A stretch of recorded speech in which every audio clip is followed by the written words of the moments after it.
नमस्कार, सियासी अखाड़ा देख रहे हैं आप। मैं हूं आपके साथ वरुण गोयल। हरियाणा सरकार के 8 साल पूरे होने पर दिल्ली में सीएम मनोहर लाल ने प्रेस कॉन्फ्रेंस कर 8 साल का लेखा जोखा पेश किया। 8 साल में विकास की बात हुई, विपक्ष की बात हुई, लेकिन विपक्ष सवाल उठा रहा है। सरकार अपना रिपोर्ट कार्ड सामने रख रही है, रिपोर्ट कार्ड जनता के सामने है, लेकिन सियासत शुरू हो गई है। रिपोर्ट देखिए।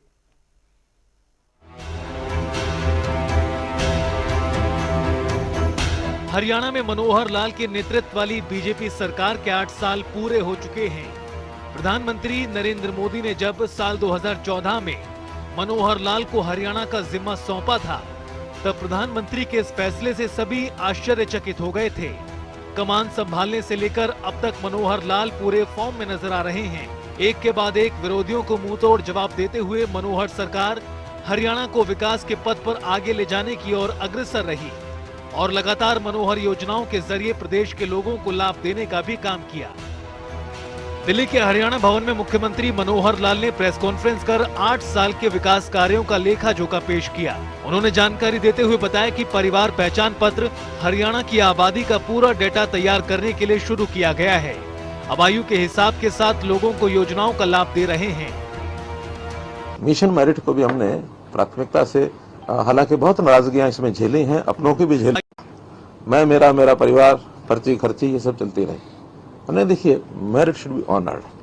आखिर एक बच्चा पढ़ाई लिखाई खूब मन लगा के करता है, वो अपना, बहुत परिवार ऐसे हैं जिनके माता पिता उसकी पढ़ाई पर सब कुछ लगा देते हैं, लेकिन अगर उसको आगे चांस नहीं मिलता है नौकरी का तो एक निराशा का वातावरण रहता है। इसलिए हमने मिशन मेरिट को लागू किया और उसको कायम रखा हुआ है। मनोहर सरकार के 8 साल पूरे होने पर केंद्रीय गृह मंत्री अमित शाह फरीदाबाद में 6600 करोड़ की योजनाओं का पिटारा खोलेंगे, जिसमें सबसे बड़ी ऑर्बिटल रेल कॉरिडोर परियोजना है, जो केएमपी के साथ साथ होगी। हरियाणा में बीजेपी सरकार का पार्ट 2 चल रहा है।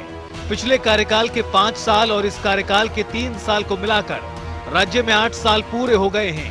अभी सरकार के 2 साल और बाकी हैं, जिसका ब्लूप्रिंट भी आज सीएम ने पेश किया। जनता टीवी के लिए दिल्ली से स्पर्श शर्मा की रिपोर्ट।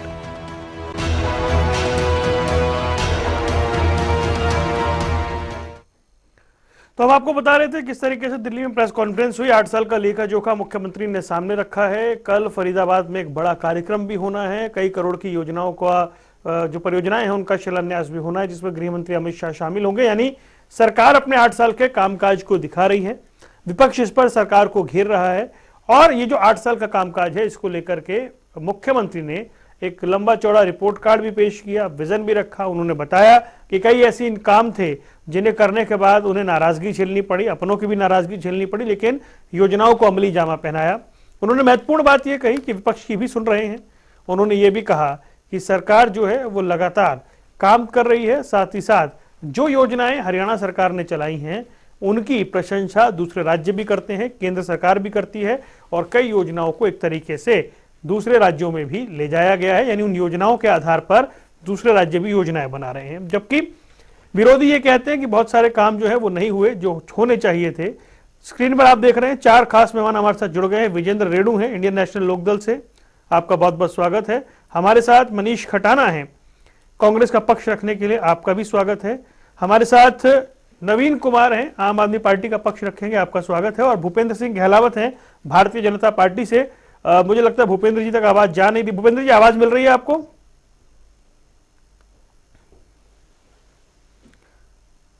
भूपेंद्र जी सुन पा रहे हैं मुझे?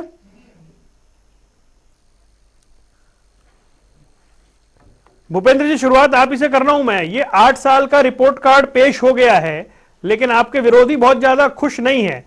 मतलब आप बता रहे हैं कि कई ऐसे ऐसे काम हुए जिनका अनुसरण दूसरे राज्य कर रहे हैं, लेकिन विरोधियों के हिसाब से हरियाणा में कुछ नहीं हुआ 8 साल में।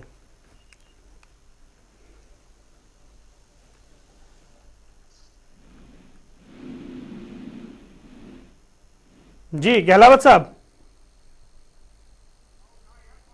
देखिए, जब से हमारी सरकार आई है, मेरी आवाज रिपीट हो रही है गोयल साहब? जी, उसे ठीक कराते हैं सर। जब से हमारी सरकार आई है 2014 से, हमारी सरकार ने हरियाणा प्रदेश की जनता के लिए बहुत सारी कल्याणकारी योजनाएं शुरू की हैं। सबसे पहले तो मैं आपको बताऊं हमारी सरकार ने 98,000 सरकारी नौकरियां 8 साल में देने का काम किया। और सबसे बड़ी बात यह है, ये सरकारी नौकरियां 100% पारदर्शिता और बगैर भेदभाव के मेरिट के हमने नौकरियां दी। और जो पुरानी सरकारों में खर्ची पर्ची का, क्षेत्रवाद का, भाई भतीजावाद का जो मामला चलता था, उसको खत्म करने का हमने काम किया।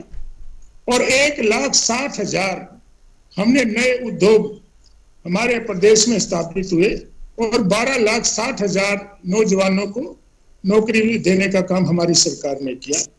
और मैं दूसरी सरकारों की तो क्या बात करूं, दूसरी सरकारों के राज में तो सब भाई भतीजावाद, क्षेत्रवाद और खर्ची पर्ची सब चलता था। हमारी सरकार पूरी पारदर्शिता से काम कर रही है और हमारी सरकार ने 8 साल में बहुत सारी कल्याणकारी योजनाएं लेके हमारी सरकार आई है। सबसे महत्वपूर्ण योजना तो जो परिवार पहचान पत्र है, सबसे कल्याणकारी योजना है, क्योंकि लोग सरकारी दफ्तरों के चक्कर काटते थे और उनको चक्कर काटने के बाद भी सरकारी सहूलियत नहीं मिलती थी। आज कोई गांव का आदमी भी बगैर शहर में आए, बगैर दफ्तरों के चक्कर काटे अटल सेवा केंद्र पर जाता है और वो अपनी सारी सुविधा लेने का काम करता है। और देखिए, सबसे कल्याणकारी योजना जो सरकारी स्कूलों में बच्चे पढ़ते थे, 9वीं क्लास से लेके 12वीं क्लास तक, हमने 5 लाख विद्यार्थियों को लैपटॉप देने का काम किया। और मैं ये कहता हूं कि जितने कल्याणकारी योजनाएं लेके आए, पूरे हरियाणा को हमने खुले में शौच मुक्त करने का काम किया। और जो घरों में महिलाएं चूल्हा जलाती थी, धुएं में जिनकी आंखें खराब हो जाती थी। ठीक है गहलावत साहब, वो सारी बातें तो आज मुख्यमंत्री जी ने कही है। हालांकि मेरा सवाल यह था कि विरोधी कह रहे हैं कि बहुत सारे मतलब हरियाणा में काम नहीं हुए, या वो बताते हैं कि अफसरशाही हावी है, ऐसी बातें वो करते हैं। मनीष खटाना के पास चलते हैं। मनीष खटाना, 8 साल का रिपोर्ट कार्ड सरकार रख रही है, लेकिन एक बड़ी बात यह है कि देश में और प्रदेश में एक साथ बीजेपी की सरकार बनी, लगभग दोनों साथ साथ चल रहे हैं। बीजेपी हर बदलते दिन के साथ मजबूत होती चली गई। आपके बहुत सारे नेता हरियाणा में भी बीजेपी में चले गए। इन 8 साल में आपको क्या लगता है, कांग्रेस कमजोर हुई है, बीजेपी और आगे बढ़ी है? देखिए वरुण जी, अगर 8 साल की बात करें, कांग्रेस कमजोर हुई है या बीजेपी ताकतवर हुई है, इसके बारे में तो शायद मैं कोई टिप्पणी नहीं करूंगा। लेकिन एक बात बिल्कुल जग जाहिर है पूरे देश में और प्रदेश के अंदर कि हरियाणा बहुत कमजोर हुआ है। हरियाणा जो हुड्डा साहब के टाइम में 10 साल जो हुड्डा साहब का कार्यकाल था, कांग्रेस का जो 2005 से 2014 का कार्यकाल था, प्रति व्यक्ति आय और निवेश में हरियाणा नंबर 1 था। बहुत सारे निवेश यहाँ पर हरियाणा में आए, बहुत सारी कंपनियां स्थापित हुई। हरियाणा रोजगार में नंबर 1 था, हरियाणा सड़क के मामले में नंबर 1 था, हरियाणा शिक्षा का हब बना था, स्वास्थ्य के मामले में यहाँ पर बहुत अच्छे काम हुए थे।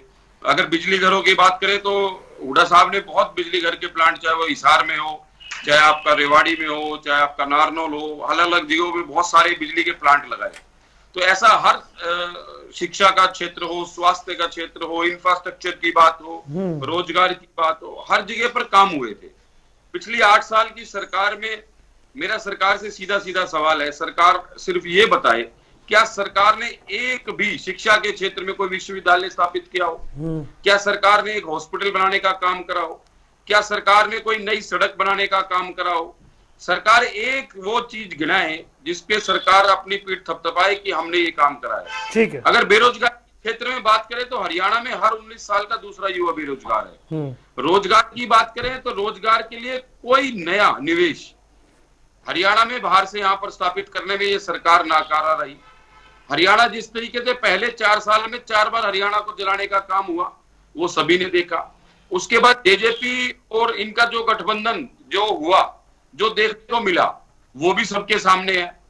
तो ऐसी बहुत सारी चीजें हैं। सरकार ने जो बात अभी कर रहे थे कि निष्पक्षता के साथ हम नौकरियां देने के काम करी, इस सरकार में सबसे पहले तो नौकरियां लगी नहीं। ठीक, और अगर लगने का काम हुआ तो उसके पेपर लीक हो गए। एचएसएससी के चेयरमैन, ठीक है मनीष, दोबारा दूसरे राउंड में आता हूं और 2 और मेहमानों को जोड़ना है मुझे। मैं आता हूं दूसरे राउंड में आपके पास आता हूं। एक भी पेपर ये सरकार पारदर्शिता के साथ कर नहीं पाई। जहां पर एचएसएससी के चेयरमैन ही अगर निलंबित हो रहे हो, अगर उन्हीं के घपले पाए जाए तो आप उनसे क्या उम्मीद कर सकते हैं? ठीक है। और भी आज जहां शिक्षा की बात करें, देश में प्रदेश में शिक्षा का स्तर ऊंचा होना चाहिए। आज भी देख लिया, हरियाणा के बच्चों ने स्कूलों में ताला लगाकर शिक्षा को मांग कर रहे हैं, शिक्षकों जवाब की लेता हूं मांग कर मनीष रहे जी, हैं, एक बार और मेहमानों को स्कूल जोड़ लूं फिर अपग्रेड आता हूं। करने की मांग जी कर रहे जी हैं। आपको पता है चर्चा सीमित समय के लिए रहती है। विजेंद्र रेणु जी, ये 8 साल में जो बीजेपी हरियाणा में जिस तरीके से उसका जो स्थिति है, दूसरी पार्टियां या फिर हम कहें जैसे कांग्रेस है, आप लोग कई बार कहते हैं कांग्रेस विपक्षी भूमिका नहीं निभाता है, आप लोग मुद्दे उठाते हैं, ये जिस तरह का डिस्ट्रैक्शन हुआ है, बीजेपी क्या उस वजह से मजबूत हुई? कांग्रेस, आपने शुरू में मनीष खटाना जी से सही प्रश्न पूछा था कि भाजपा मजबूत हुई या कांग्रेस कमजोर हुई।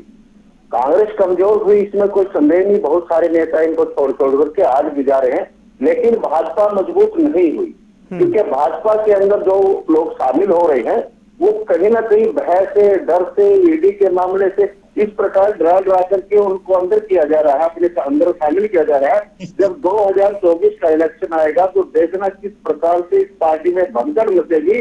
जैसे मेले में कोई बम फट जाए लोग भागते हैं ना, ऐसे इस पार्टी में भगदड़ मचने का काम होगा। देखना अभी ज्यादा समय नहीं बचा। जहां तक आज की मुख्यमंत्री जी की 8 साल का अपना रिपोर्ट कार्ड पेश करने वाली बात है, वरुण जी, मैं सीएम की भाषा में ही थोड़ा बोलना चाहूंगा क्योंकि सीएम जी ने कहा है, हमारे माननीय मुख्यमंत्री जी ने, कि हमने प्रहार काम किया है। प्रहार किया हमने 3C के ऊपर। मुख्यमंत्री जी ने कहा है हमने 3C पर प्रहार किया, जिसमें कास्ट, करप्शन एंड क्राइम को उन्होंने लिया। कास्ट, करप्शन और क्राइम। आप सच्ची आत्मा से, अपनी अंतरात्मा की बहुत आजकल चर्चाएं हैं बीजेपी पार्टी में, आप दीपेंद्र जी अंतरात्मा की आवाज से आप मुझे बताने का काम करें, चैनल पर प्रदेशवासियों को बताने का काम करें, कास्टिज्म बढ़ा है कि घटा है। बहुत ज्यादा खाई इस सरकार ने कास्टिज्म में पैदा करने का सरकार ने काम किया। दूसरा कह रहे हैं कि हमने प्रहार किया करप्शन के ऊपर। करप्शन में आज हरियाणा प्रदेश में NCRB की हो चाहे NSB की हो, जो अपना स्टेट क्राइम ब्यूरो की रिपोर्ट हो, हरियाणा प्रदेश क्राइम में नंबर 1 पर आया हुआ है। हर रोज 3-4 हत्याएं होती हैं, 3-4 गैंगरेप होते हैं, 3-4 मर्डर होते हैं, और कितने सारे जो है ना क्राइम ये पकड़े गए हैं करप्शन के मामले, चाहे पेपर घोटाला हो, चाहे नागर साहब का हो, चाहे DTPO का हो। विस्तार में जाऊंगा तो आप सिलेक्ट कर देंगे। तीसरा प्रहार कहते हैं हमने क्राइम के ऊपर किया। क्राइम, करप्शन और तीनों ही बढ़ाई है, कोई भी चीज नहीं घटी। दूसरी एक घोषणा माननीय मुख्यमंत्री जी ने की है कि हमने 5S के ऊपर कार्य किया। 5S जिसमें उन्होंने लिया स्वास्थ्य। आज भी 50% वैकेंसी स्वास्थ्य विभाग में खाली है, हॉस्पिटलों में दवाइयां नहीं। अरे सर, पूरे हरियाणा प्रदेश में कंबाला और फरीदाबाद के हॉस्पिटल को छोड़ करके रेडियोलॉजिस्ट भी है। हमारे जींद में आई स्पेशलिस्ट हाथी से आता है, और जो क्या बोलते हैं मेडिसिन के डॉक्टर नरवाना के 2 दिन के लिए डेमो। ठीक है रेणु साहब, विस्तार से फिर आएंगे जरा। जी जी, मैं जवाब भी लेने बहुत सारे, फिर समय लग जाएगा। चलो जी, मैं फिर आ जाऊंगा रेणु साहब, आ जाऊंगा दोबारा आऊंगा, आप जानते हैं मैं आ जाऊंगा दोबारा। नवीन जी ये बताएं, ये जब परंपरागत रूप से पार्टियां हैं, उसमें बीजेपी हरियाणा में एक स्थापित पार्टी है और उसकी सरकार है, दूसरे टर्म की सरकार है, और ऐसे में आप लोग हरियाणा में एंट्री करने की कोशिश कर रहे हैं। 8 साल से एक सरकार वहां पर कायम है, ऐसे में आप लोगों की परिस्थिति, मतलब आपको लगता है कि एक स्थापित सरकार से आप फाइट कर पाएंगे? जी वरुण जी, सरकार स्थापित है ही नहीं, बिल्कुल डगमगाई हुई सरकार है। 78 साल बिल्कुल कमजोर किस्म के मुख्यमंत्री हुए। हरियाणा के इतिहास में सबसे कमजोर मुख्यमंत्री खट्टर साहब हैं। हरियाणा की बेरोजगारी की दर देखोगे 37.3% के पर नंबर 1 में हरियाणा पूरे हिंदुस्तान में नंबर 1 पर बेरोजगारी रेट पर चल रहा है। क्राइम रेट देखोगे उस पे नंबर 1 में चल रहा है। बेरोजगारी की दर, क्राइम रेट, किसानों से जुड़े मुद्दों पर, हर मुद्दे पर फेल है खट्टर सरकार। सुरक्षा देने में फेल है, रोजगार देने में फेल है, स्वास्थ्य सुविधाओं में फेल है, बिजली पानी जैसी मूलभूत सुविधाएं देने में फेल है, और बेटी बचाओ बेटी पढ़ाओ जो इनका प्राइमरी जो एक स्लोगन दिया था इन्होंने, उसको बचाने में भी इवन फेल है। कल परसों की मैं घटना बताता हूं कि पानीपत में एक 7 साल की बच्ची के साथ जो जघन्य घटना घटी है, और एक कुराड़ में 7 साल की बच्ची को जिसको पेट्रोल जलाकर रेप के बाद पेट्रोल जलाकर मार दिया जाता है। इस तरह की घटनाएं हरियाणा में डेली के डेली आप अखबार खोलोगे, इस तरह की घटनाएं आ रही हैं। और क्राइम रेट में हरियाणा सब चीजों को पीछे छोड़ चुका है। इस प्रकार का ये हर मुद्दे पर फेल है, चाहे स्कूलों को मर्जर हो, जनता भी देख रही है और पत्रकार भी देख रहे हैं कि किस प्रकार से खट्टर साहब क्या व्यवस्था दे रहे हैं। अभी हमारे भाजपा के प्रवक्ता ने बोला कि हम नौकरियां दे रहे हैं, फिर नौकरियां दे रहे हो तो HSSC के चेयरमैन जेल में क्यों हैं? अगर आप खर्ची पर्ची की बात कर रहे हो, तरीका बदला आप लोगों ने। खर्चा पहले से जो हुड्डा साहब के कार्यकाल में जो खर्ची पर्ची चलती थी उससे दोगुने रेटों पे आज आपके रेट हैं। आप ये नहीं है कि आप लोगों ने बंद किया उसको या समाप्त करने का काम किया है, बल्कि उसको बढ़ाने का काम किया आप लोगों ने। आपने ऑनलाइन ऐसी व्यवस्था स्थापित की है जिसको आप लोग खुद ऑपरेट कर रहे हैं, आप खुद लोग ऑपरेट कर रहे हैं, उसकी वजह से राज्य में भ्रष्टाचार बढ़ा है। एग्जाम्पल मैं आपको बता देता हूँ, ऑनलाइन स्कीम्स के नाम पर किस प्रकार से सरकारें घोटाला कर रही है।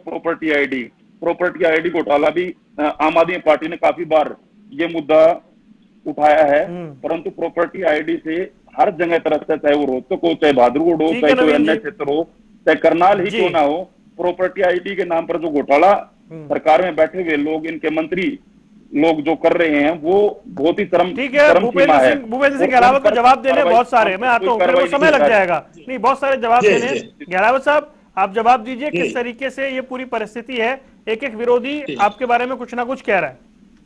ये देखिए वरुण जी, विरोधियों का काम तो कुछ ना कुछ कहना है, उनके पास कोई एजेंडा तो है नहीं। और मैं सबसे पहले तो पीछे से लेता हूं, आम आदमी पार्टी के जो प्रवक्ता भी बात कर रहे थे, ये कहते छाल तो बोले, छालनी भी क्या बोले। इनके 2 मंत्री तो जेल में हैं और किस तरह से ये झूठ के पुलिंदे लेकर आते हैं। और अभी जो इन्होंने शराब की नीति बनाई थी, 144 करोड़ रुपए कमीशन की, उसमें भी घपला हुआ और वो इंक्वायरी चल रही है। इसलिए आम आदमी पार्टी का हरियाणा में कोई वजूद नहीं है, इसलिए मैं इसके ज्यादा बातें, इनके जवाब देने का कोई महत्व नहीं समझता। फिर मैं लोकदल की बात पर आ जाता हूं। मेरे साथी रेड्डू साहब ने कहा, भ्रष्टाचार की बात करी, नौकरियों की बात करी। सारी देश की जनता जानती है, हरियाणा प्रदेश की जनता जानती है कि जब लोकदल का राज था किस तरह से नौकरी लगी थी, और जो नौकरी लगाई और जो भ्रष्टाचार हुआ उनमें कौन आदमी 10 साल की जेल काट के आया। और अभी भी जो करप्शन है, आय से अधिक संपत्ति में, अभी भी वो पैरोल पर आए हुए हैं, उनके जमानत पर आए हुए हैं।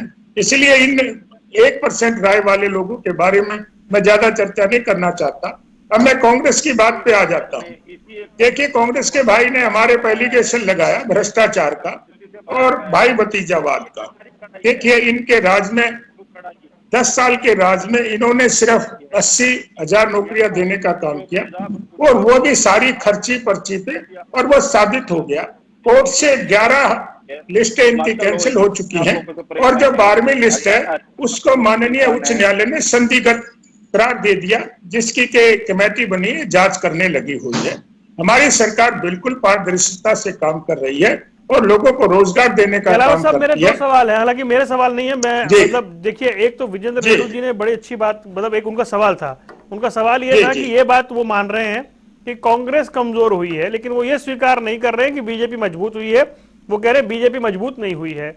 दूसरा, नवीन कुमार ये कह रहे थे कि ये कोई स्थायी सरकार नहीं है, डगमगाई हुई सरकार है।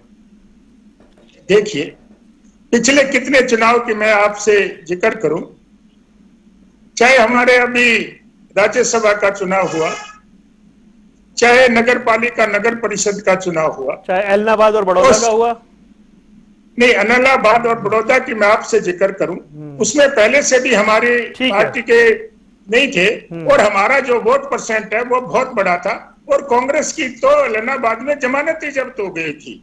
आप उसकी बात नहीं कर रहे कि एलनाबाद में कांग्रेस की जमानत जब्त हुई। और जो इन्होंने बात की है, भूपेंद्र सिंह हुड्डा के बारे में सब जानते हैं कि वो 6 केसेस में जमानत पर हैं, और उन्होंने किस तरह से जमीन के घोटाले किए, और किसानों की जमीन का किस तरह से उन्होंने नोटिस देके अपने आदमियों से एग्रीमेंट करा के और उनको ऊंचे भाव में बेचने का काम किया। आज सारे किसान कोर्ट में गए हुए हैं। ये कहते हैं कि सरकार की आईटी, सरकार ने वो केस नहीं डाल रखे। जो लोग इफेक्टिव हुए हैं, ये सुनने की कोशिश करिए आप, जो लोग इफेक्टिव हुए हैं उन लोगों ने केस डाले हुए हैं।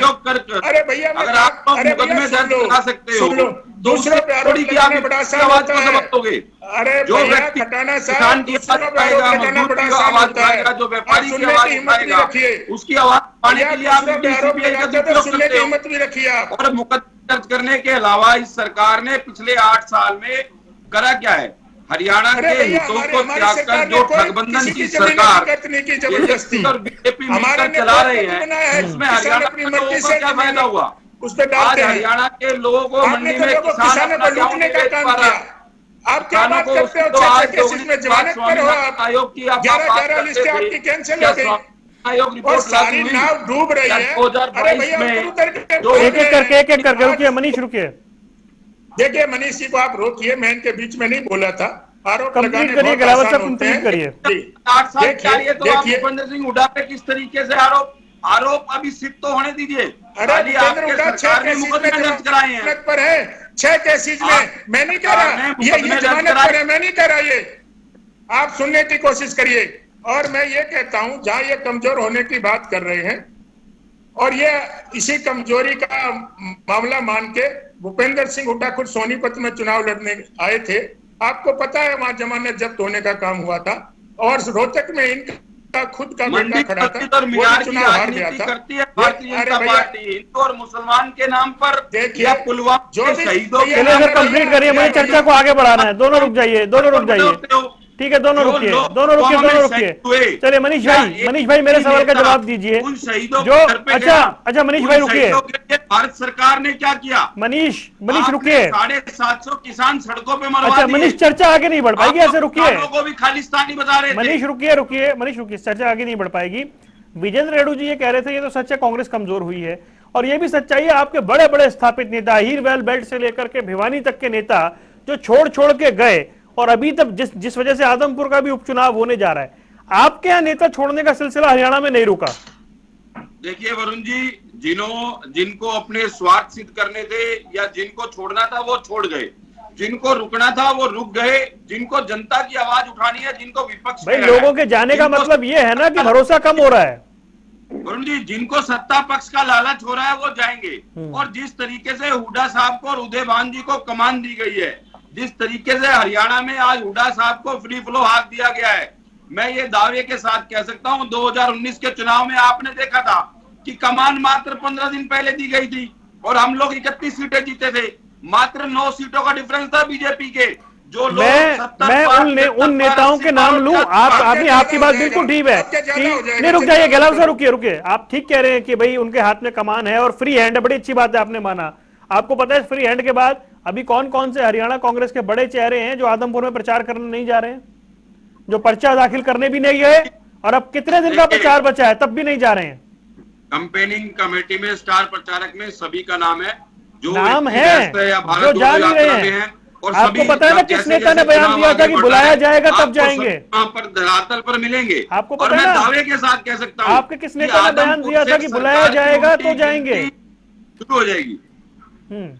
मतलब मैं बात ये कर रहा हूँ, कांग्रेस का अंतरकलह खत्म हो गया है, आप मान रहे हैं? बिल्कुल खत्म हो गया हरियाणा में सर, बिल्कुल खत्म हो गया है। हुड्डा साहब के नेतृत्व में जो विकास का पहिया 2005 से 14 तक चला था, वो 2000 आप अभी भी नाम नहीं बता रहे हैं। वो बड़े चेहरे जो स्टार प्रचारक की सूची में है, थोड़े दिन का प्रचार बचा, वो अभी भी नहीं जा रहे हैं। सर बिल्कुल पहुंचेंगे, बिल्कुल पहुंचेंगे, 100%। विजेंद्र रेड्डू जी, ये जो कांग्रेस की स्थिति होती है, क्या ये बीजेपी को ऑक्सीजन देती है हरियाणा में? बिल्कुल पूरे हिंदुस्तान में यही कारण है कि ये जनविरोधी नीतियां जो लागू होती हैं, चाहे वो किसान आंदोलन की बात थी, कृषि कानून थे, चाहे अग्निपथ था, चाहे हरियाणा में अत्याचार हुए, इसका एक सबसे बड़ा कारण है कांग्रेस पार्टी का कमजोर होना। क्योंकि जब तक एक स्वस्थ लोकतंत्र में मजबूत विपक्ष ना हो तो सरकार मनमानी करती है, और आज सरकार मनमानी कर रही है।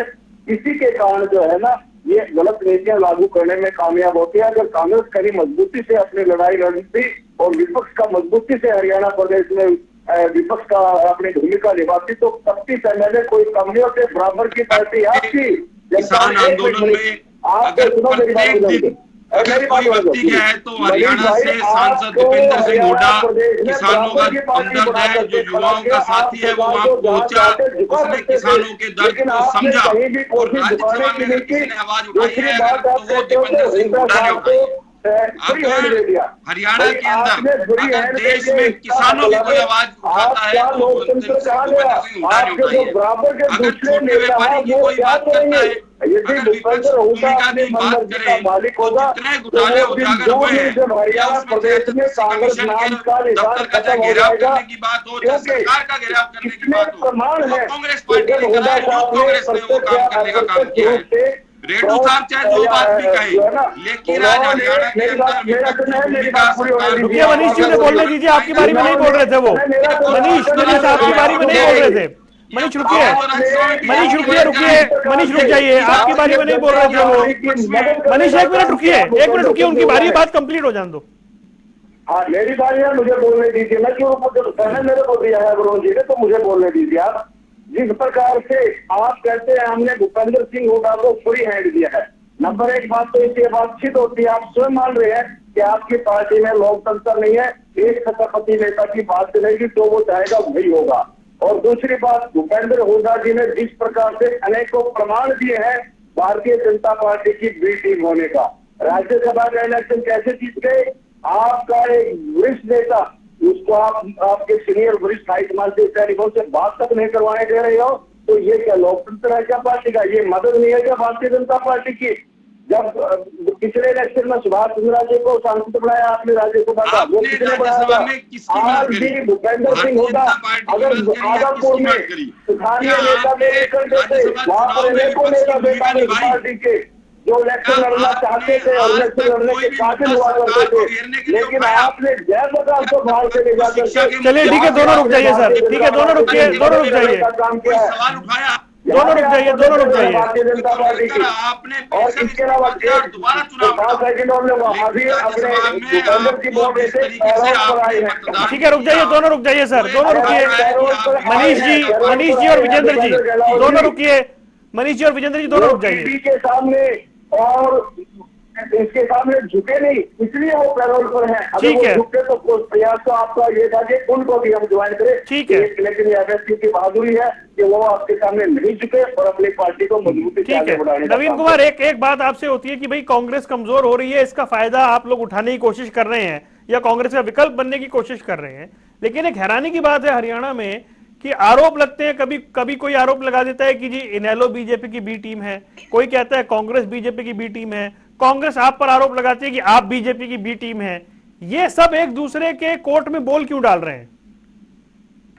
वरुण जी, जनता, देश जनता, हरियाणा की जनता और पूरे देश की जनता और इवन पत्रकार भी ये जानते हैं कि बी टीम का काम कौन कर रहे हैं। बी टीम का काम आज की डेट में कांग्रेस कर रही है। जो जहां पर जीतते हैं वहीं पे ये बिके खड़े हो जाते हैं। इसका सबसे बड़ा एग्जाम्पल आप देख रहे हैं, आदमपुर है। आदमपुर में ये जीते, इनका विधायक दिख गया। और इसी प्रकार से गोवा का एग्जाम्पल ले लीजिए, जहां जहां इनके विधायक आते हैं वहां ये बिक जाते हैं। बिक के चाहे वो ईडी का दबाव लगा लो या सीबीआई का दबाव लगा लो, इस प्रकार के प्रयास बीजेपी, इस प्रकार के विफल प्रयास बीजेपी आम आदमी पार्टी के प्रति भी करती आई है, जहां उन्होंने सीबीआई ईडी का दुरुपयोग करने का प्रयास किया है। पहला काम आपने क्या करा? आपने दिल्ली में जो प्रवक्ता जो आपके खिलाफ बोलते थे देने का काम किया, हमने मुफ्त बिजली देने का सबसे पहला काम किया, ऊपर दिल्ली में मुकदमा दर्ज कर दिया, हमने टोल फ्री करने का काम किया, हमने ओपीएस लागू करने का काम किया। आप के ऊपर जब अभी दोनों मुख्यमंत्री की मुलाकात हुई हरियाणा और पंजाब की, तो आपने अपना स्पष्ट अपना हरियाणा के पानी के लिए क्यों नहीं बोला? आज से पहले आप दिल्ली में ये बोलते थे कि हरियाणा में पानी नहीं दे रहा, इसलिए दिल्ली में पानी की किल्लत है। लगा हुआ है, आज पंजाब आपके पास है, पंजाब में आधे से ज्यादा पानी पाकिस्तान जा रहा है, तो आप हरियाणा के हिस्से का पानी चलिए ठीक है सर, रुकिए, दोनों रुक जाइए। आप देखिएगा 2000 ठीक है, दोनों रुक जाइए, पार्टी का वो नहीं है। दोनों रुकिए। गहलावत साहब, हिस्से का पानी छोड़ते हैं, गहलावत साहब सच्चाई बताइए भाई, ये हरियाणा में चल क्या रहा है? आम आदमी पार्टी कहती है कि कांग्रेस बी टीम है, कांग्रेस कहती है आम आदमी पार्टी बी टीम है, कोई कहता है इनेलो बी टीम है। आपकी टीम है कौन सी, किसके साथ खेल रहे हैं आप? आज नरेंद्र मोदी और मनोहर लाल जी की नीतियों से प्रभावित होकर सभी पार्टियों के लोग भारतीय जनता पार्टी के नेता आकर्षित हो रहे हैं और जनता भी आकर्षित हो रही है। आगे आने वाले भविष्य में हम सत्ता पक्ष भी हम होंगे और विपक्ष भी हम होंगे। ये लोग इतने ये कमजोर भी अच्छी, होते जा ये रहे नहीं ना हैं। भाई, आप पर्दे के पीछे क्या चल रहा है वो जानना चाहते हैं भाई। क्या हुड्डा साहब भी टीम में है, मैं ये अभय चौटाला है, कौन है भाई? वो सब आरोप एक दूसरे पर लगा रहे हैं। देखिए, ये अच्छे से बताएंगे, लेकिन सारे के सारे लोग लाइन में खड़े हुए हैं बीजेपी में शामिल होने के लिए। और हमने इनको कहा है कि जो आप पर केस है उसको आप क्लीन होके आइए, और जब आप क्लीन होके आएंगे तो हम आपको पार्टी में शामिल कर लेंगे। और ये सबको मालूम है, ये सबको मालूम है, अरे भैया ये सबको मालूम है कौन आदमी जाता है, ये सबको मालूम है कौन आदमी हमारे हर महीने दरवाजे पे आता है, ये सबको पता है। नेताओं को सीबीआई ईडी का दुरुपयोग करके ब्लैकमेल करने भैया का काम देखो, कर रही है। बीच में आप लोग बोलते हो, मैं नहीं बोलता। आपके पास अपना कहने को कुछ नहीं होता, आप दूसरों को रोकते हो। आपके पास अपना कहने को कुछ नहीं है, आप क्यों बोल रहे हो बीच में? बीजेपी के बैसाखी जब मेरी बारी आ रही है तो आप बीच में क्यों बोलते हो? रोकिए, नवीन जी ने बात कंप्लीट करने दीजिए। अब गलत तथ्य रखेंगे तो बीच में बोलना पड़ेगा। गलत तथ्य ये मत रखिए। सारी पार्टियां और सारे हरियाणा की जनता जानती है कि कौन इनका नेता हर महीने हमारे यहाँ दरवाजे पर आता है।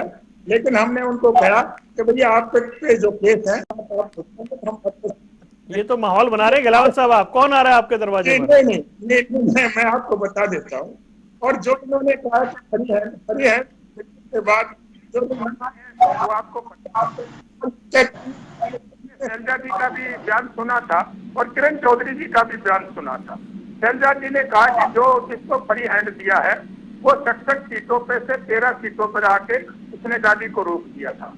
और किरण चौधरी ने तो स्पष्ट कहा कि ये 2-3 हजार आदमी है इसके साथ, और ये जहाँ भी जाता है उनको, चाहे वो कलोई के हैं चाहे रोहतक के हैं, उनको साथ लेके जाता है।